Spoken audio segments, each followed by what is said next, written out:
On this episode of the podcast, I'll be talking to Lydia from Thieves of Liberty.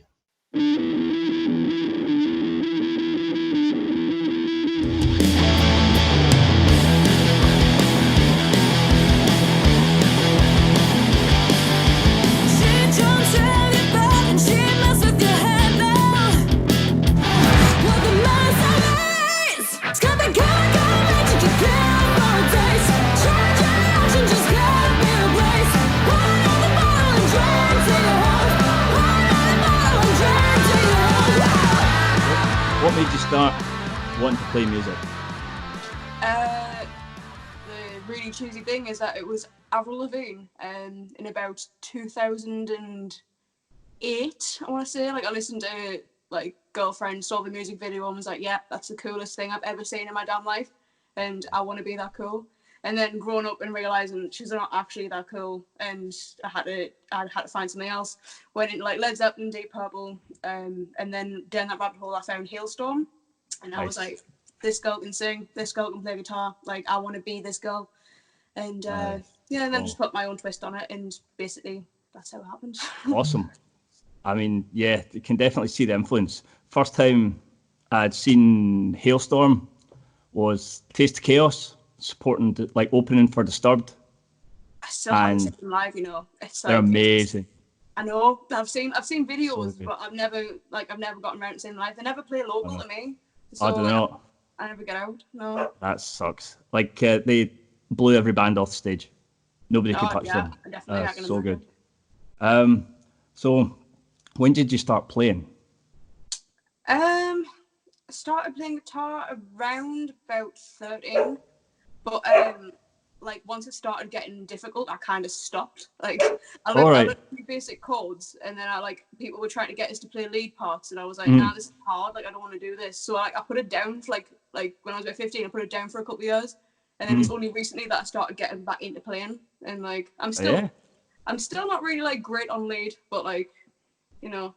I mean, from what I've heard, it's damn good, man. Oh, damn good. That's not me. Trust me, that's not the lead part. They're not me. God, like, if he sees this and he thinks I'm taking credit for his solos, man, I'll be struggling. Don't say that. Started singing though, like nursery, like my school nativity was like the first time I ever sang on stage. Oh, really? And like, I remember like my mum being like, "Oh my God, you're so good," and I was like, "Right, I am." Like, you know, this. Actually, speaking of singing, I was going through YouTube and a video of you guys came up on my suggested list, covering, I can't remember what song it was, but it was Rolling Stones. Yeah, that's the one. That's the one, yeah. Wow, man. I hate that video. I mean, so old.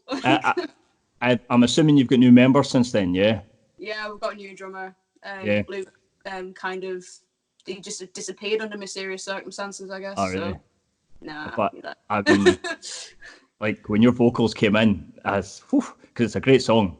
Really, really, like, I've listened to it on the Sons of Anarchy soundtrack. Oh, right, yeah. I was like, that's cool. But did not expect that at all. It was awesome. Really, really cool. How would you describe Thieves of Liberty? Shite.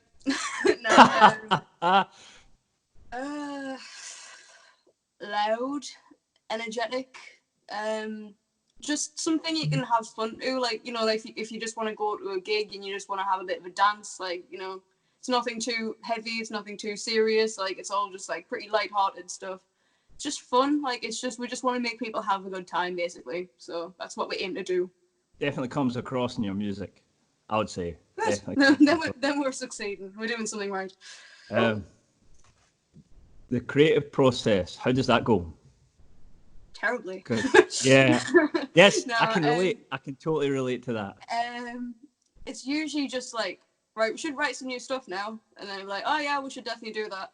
And then it's like, someone will play a riff, it's like, nah, I don't like that. And then it's like, we'll put it to one side, and then we'll come back to it like 3 weeks later, and then we'll have a song, which is exactly what happened with our first song, Wearing You Out.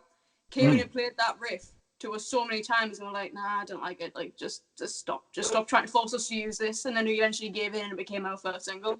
So nice. It's just stuff like that. Like, people are like, oh well, I've got this, and then it's like, oh well, I've got this might go with that, and then sometimes it works and sometimes it doesn't, but for the most part it's just fiddling about until you find something that everyone goes, yeah, that's good. Like, we're going to do that. And then it flows from there. But it's the actual initial finding the good bit first. That's like the absolute nightmare. Yeah, I know the feeling. I can definitely relate. We argue all the time over stuff. What was the first gig you ever played that you remember? It was in like a social club. Like as Thieves of Liberty, like our first ever gig was in like a function room of a social club, and it was someone's like it was like a engagement party or something like that. All right. I stood there on stage and I didn't move from the spot because I was absolutely terrified. Like I was like looking at all these people like flashing like the cheap flashy lights in the social club, and I just thought like, oh my god, this is the biggest gig I've ever played in my life. And I was like they've got lights and everything, and like amazing. Yeah, I know that feeling. Just standing there. I know what am I gonna do. What have you been in any other bands other than Thieves of Liberty? I haven't. Before the band, I used to do like like acoustic solo gigs. All right, yeah.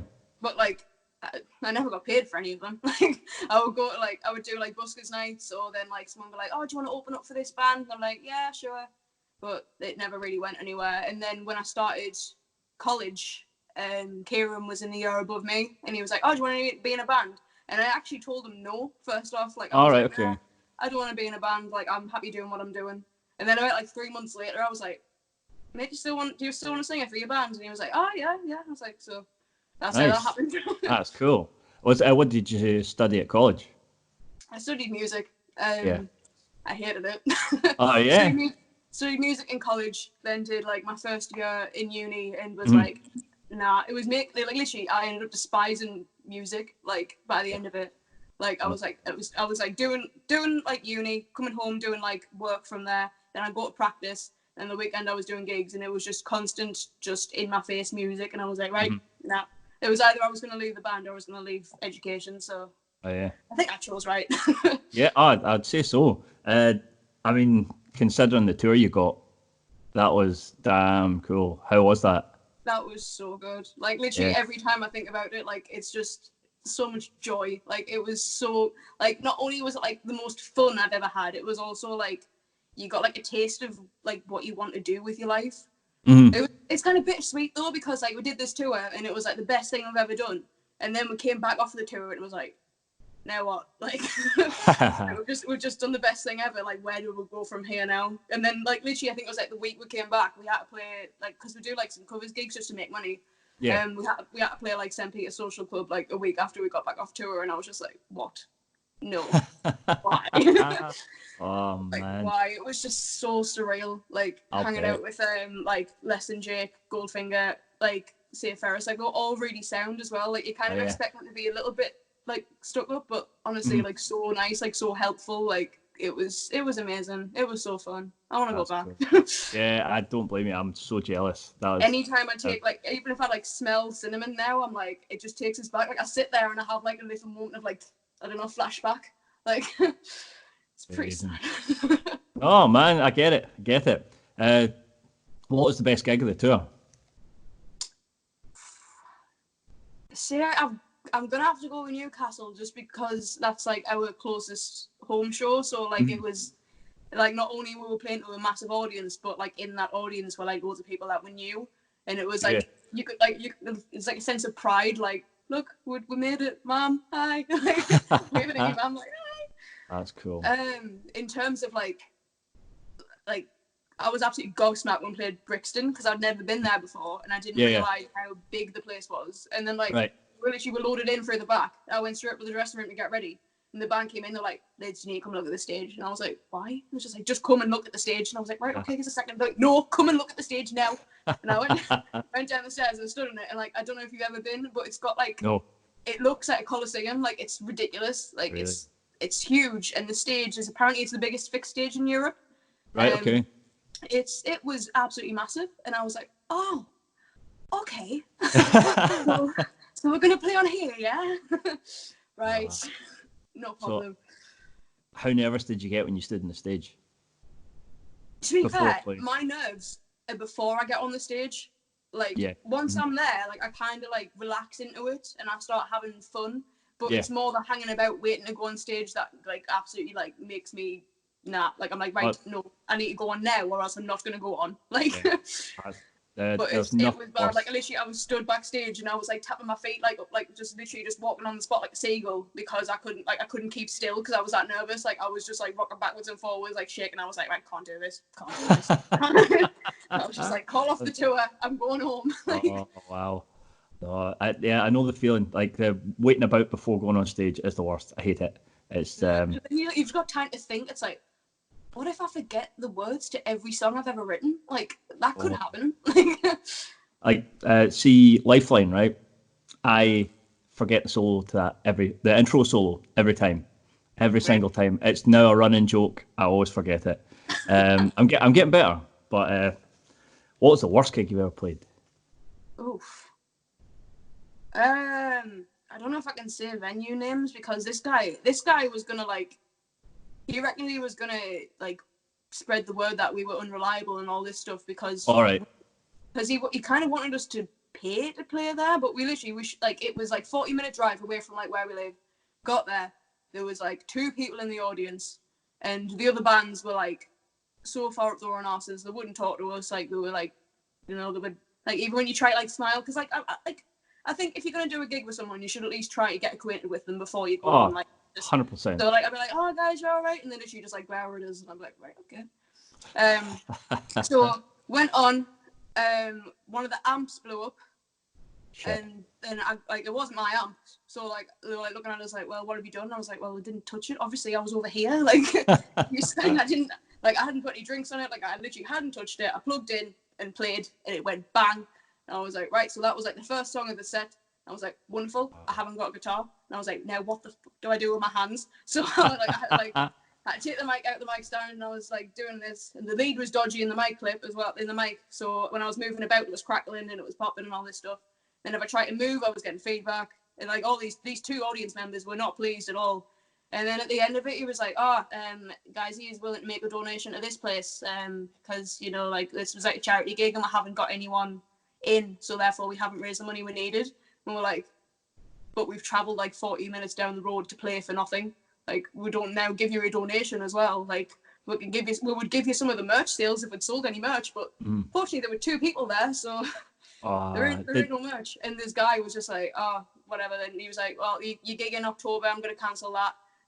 So you're not playing here anymore. I'm going to tell you like all these people that you're an unreliable band and all of this stuff. And I was like, okay. Man. And he was like, oh, I've got contacts in the industry. They're all going to know how unreliable Thieves of Liberty are. And I was like, oh, it sounds down. Good luck with that. Goodbye.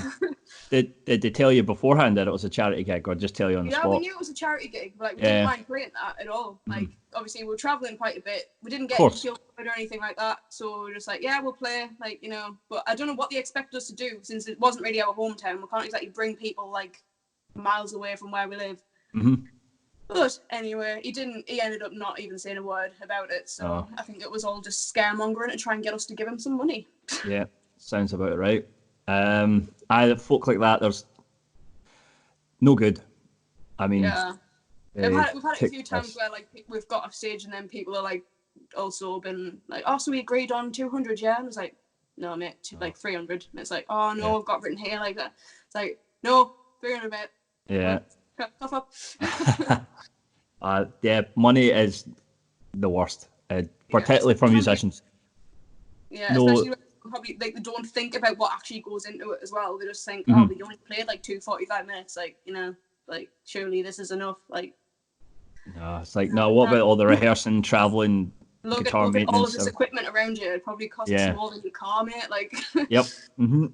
Yeah, my recent guitars cost more than 2 cars put together. It's and I've never spent that much money on a guitar in my life. So I'm broke. I couldn't bring myself to do that because I'm terrible with guitars. Like, within 3 days of buying my PRS, I dropped it and it's got a massive chip on it now. If I'd paid like $4,000 or something for a guitar, like I'd literally, I didn't pay much for it, but I was like cradling it and I was like holding it and I was like staring at it, and like Kieran was like, are you okay? And I was like, I don't think I am, to be honest. Like, I think I might have a bit of a cry.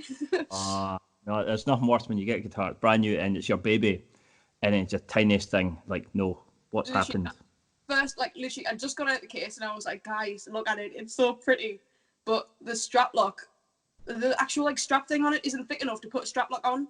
So the strap lock fell off, and then the strap fell off, and then the guitar just hit the deck, and I watched it bounce, and I was like, like, it's dead. That's heartbreaking. Absolutely heartbreaking. Lost sleep over it and everything. Like, I'll bet. And I'm an all the way a hole for it as well. Like, really? Yeah.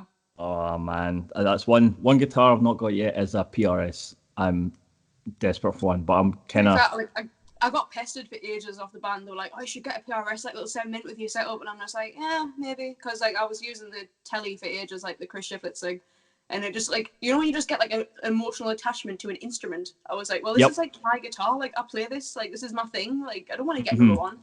But now I've got the other one. It's like, Chris Shiflett who? Like, honestly, I'm the total opposite. I was always like, no, I'm never going to play Fender. I'm not a Fender person at all. I played Explorers since I was about 15. Got the telly. I'm like, damn, I'm a Fender guy. God damn it. And I love it. Like such a noob question, but is the Explorer like git heavy? Yeah. Is it git heavy?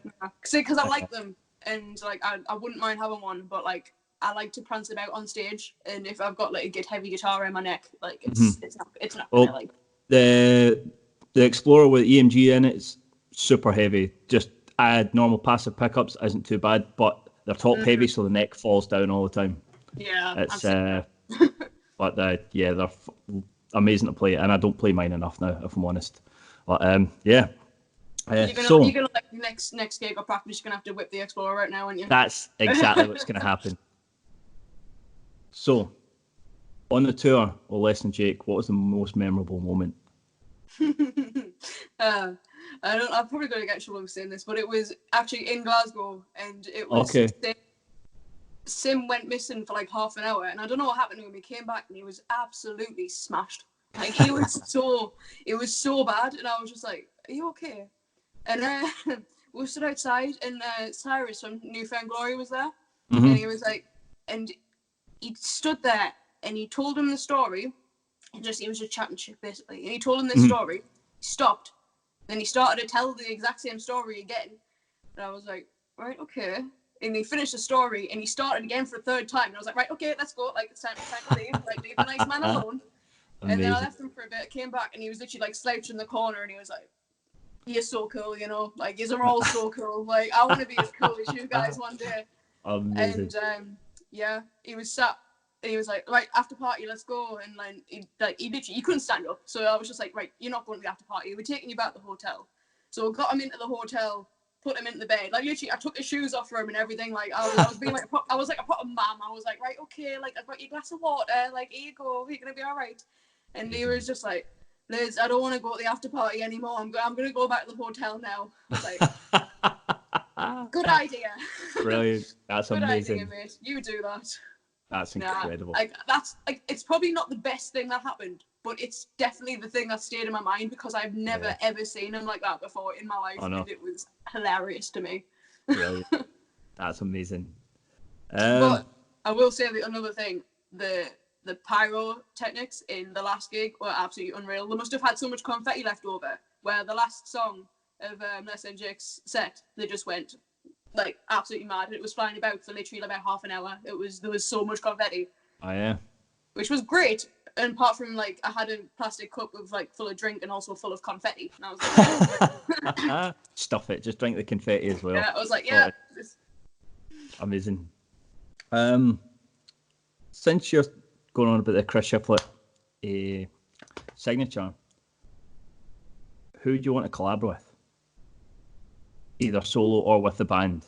See, I made a bit of a bet with my band about a year ago, and I was like, right, I'm going to do a duet with Miles Kennedy within 4 years. And that might have been 2 years ago or something. And like, if that doesn't happen, then I have to get a tattoo of their choice on my bum cheek. Oh, so, right. Okay. If I don't do that within 2 years, I don't know what I'm going to have tattooed on myself. Because they get to choose, so I've made that bet with myself. You're in trouble. So it's now not even enjoyable. Like I stress about this. It's like, Miles Kennedy, please. No. Next Alter Bridge gig. Yes, I'm just gonna like literally just stand there like, please save me. I would genuinely like to like Dorothy and Hailstorm are like these two female singers who just have set the bar for us. And Yeah. I want, like I want to be at that bar, like, and I would love to join them on stage because they've done it before where they've collabed together. Yeah. And it's like, I want to be the third. Like, can I just tag along? Like, I'll just stand and I'll shake a tambourine. Like, I don't mind. just kind of do it, please, guys. Yeah, that's cool. The Miles Kennedy thing, that would be mega. But you've dug yourself a hole there. Yeah, I have. Certainly. Because he does it when he does a cover. When he does his version, like the acoustic version of Watch Over You, like yes. he gets like guest up. Like that's what I want to do. Like I want to be the guest. Okay. But the chances of that happening now, especially now that I've probably shot myself in the foot by making that bet. Yep, but, 100%. Yeah. Yep. Touch wood, it'll happen. 2 years ago. Best of luck. That'd be pretty cool. Like, right. Oh, this goes from the most memorable moment, actually. What's the most trouble you've got in on tour? We were like really good on tour, you know. Like, yeah. I woke up in some states, but I woke up and I got there on time and I did my bit. But when we played, like obviously the first night of the tour was in Sheffield, I think. I'm pretty sure it was. And I said to myself, I was like, right, I'm going to pace myself. Like, I'm not going to go daft at every after party, like, because by the end of the tour, I'm going to be wrecked. But literally, it took Matt, one of the ambassadors, to be like, what are you talking about? It's the first night of tour. Of course you're going to go to the after party. Of course you're going to get smashed. And I was like, you're right. Yes, I am going to go do that. So I did that. Woke up absolutely rough as toast.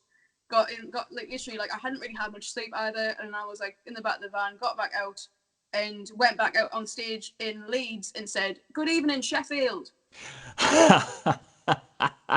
And like immediately after I said it, I was like, oh shit. And then like I played the first song, finished, I was like, sorry Leeds. And then like literally every person that came up to us at the end of the gig was like, oh, good evening, Sheffield. Like, woo, Sheffield. And I was like, hi, you guys. Oh, man. So funny. That's but great.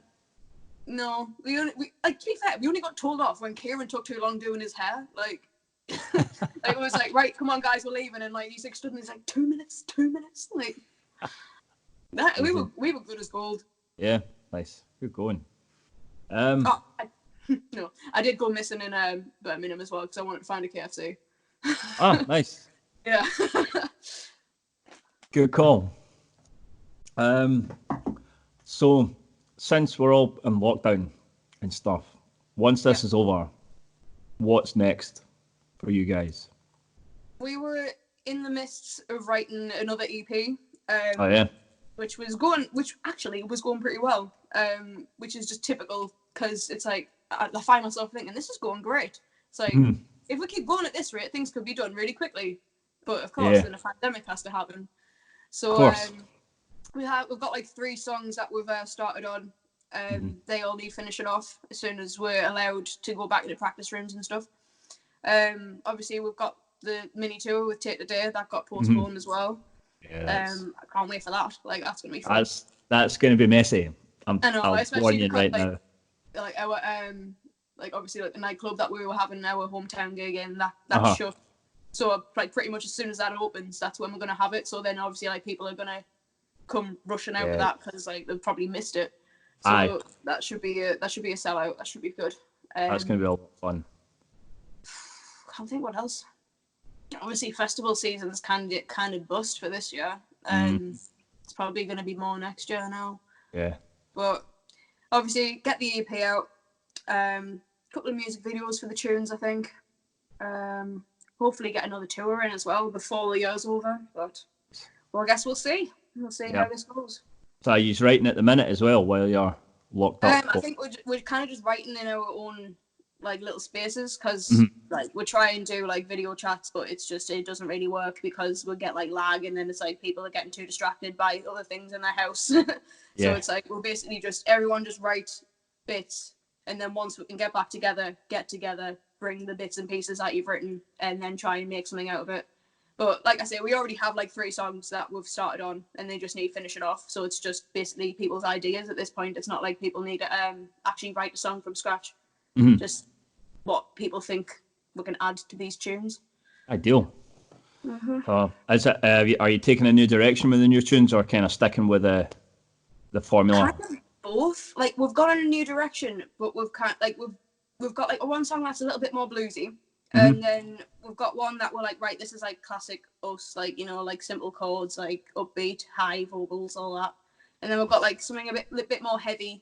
And then we've got a ballad as well, which like, I know we're going to try and be fun, but like I was like, just stick on the EP. There's nothing wrong with a ballad.